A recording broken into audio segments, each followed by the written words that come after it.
Good evening and thanks for joining us for 23 ABC News at 11. I'm Bayan Wang.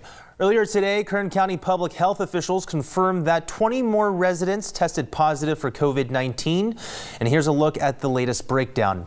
There are now 230 confirmed cases of COVID-19 in the county. 225 of those are residents and 5 are non-residents. 2 people have died due to the virus so far, but on the upside, more than 2,700 people have tested negative for COVID-19. The cases are also broken down by region. According to public health, there are 101 positive cases in Bakersfield West, the largest amount of all regions in the county.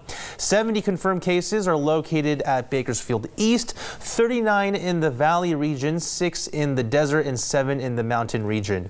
For the latest updates on COVID-19 in Kern County, head to our website, turner23.com.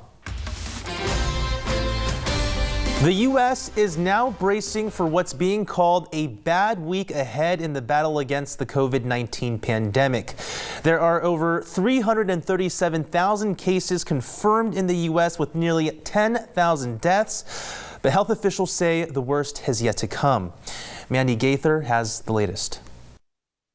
Things are going to get bad. From one health expert to the next, different voices, same grim message. It's tragically fitting that we're talking at the beginning of Holy Week because this is going to be the hardest and the saddest week of most Americans' lives, quite frankly. This is going to be our Pearl Harbor moment, our 9/11 moment, only it's not going to be localized. It's going to be happening all over the country, and I want America to understand that. U.S. Surgeon General Dr. Jerome Adams says Americans have the power to change this epidemic, but it'll take everyone doing their part for the next 30 days. Dr. Anthony Fauci also making it clear the next week will be a bad one. I will not say we have it under control, Margaret. That would be a false statement. We are struggling to get it under control, and that's the issue that's at hand right now.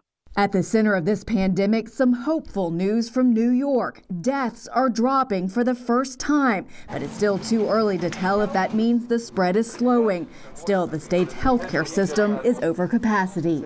We're running short on supplies all across the board.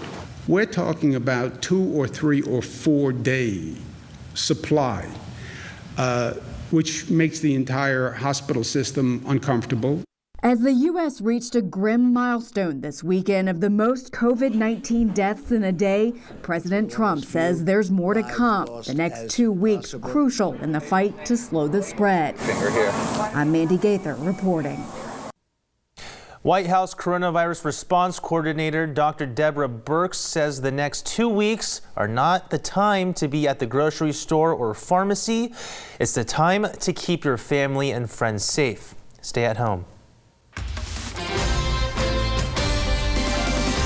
Following an afternoon meeting with his coronavirus task force, President Trump holding his daily press briefing and had this to say about sending equipment to the hardest hit states on the East Coast. Tomorrow we'll deliver an additional 600,000 N95 masks to New York City to take care of the needs of the public hospital system. It was a request of Mayor de Blasio. We've been working great with Mayor de Blasio. Getting him a lot of stuff. He's working very hard, I can tell you that. And we're working really very hard with New York City and with New York State. Health officials in Riverside County have now banned all gatherings except for family members that live in the same home. The announcement was made Saturday by Riverside County Health Officer Cameron Kaiser. Dr. Kaiser also ordered all county residents to wear face coverings when leaving home. This order includes essential workers. The order runs through April 30th. And county health officials also say a nursing facility in Riverside is facing a coronavirus outbreak with at least 30 patients testing positive. The Extended Care Hospital of Riverside is also waiting for additional tests from staff members and other patients as well. Riverside County's public health officer, Dr. Cameron Kaiser, says, quote, "This is a vulnerable population and will take all the steps necessary to protect them. But these steps can only work effectively if people stay home, stay apart, and cover up their faces in public to reduce overall transmission." The 90-plus bed facility is closed to new patients and is restricting staff from working at other facilities. As of Sunday afternoon, Riverside County has seen 799 cases of COVID-19, resulting in 19 deaths. As the coronavirus continues to spread, one local resident spoke with 23 ABC about the importance of staying home.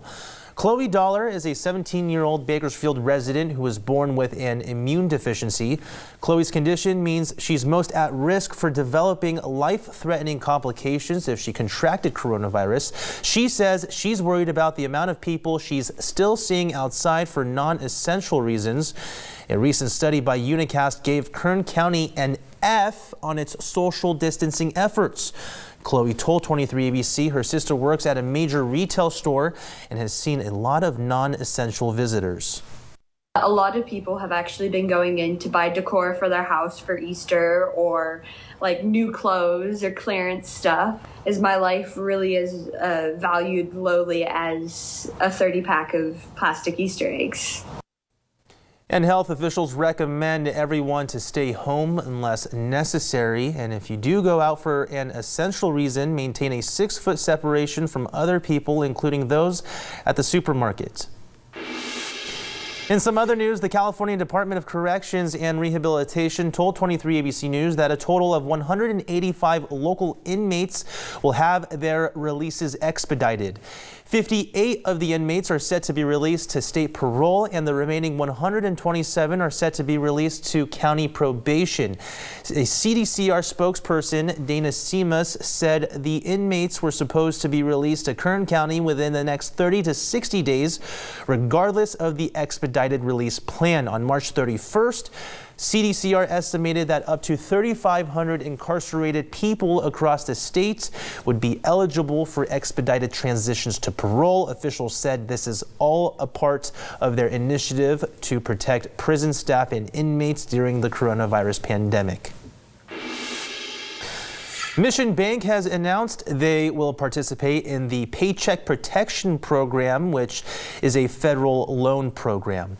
The bank began applying last week and helped get a loan for Bakersfield Christian High School. BCHS President John Budo said, quote, "We recognize we received slightly less than the maximum loan, but also understand this allows more businesses in our community to participate.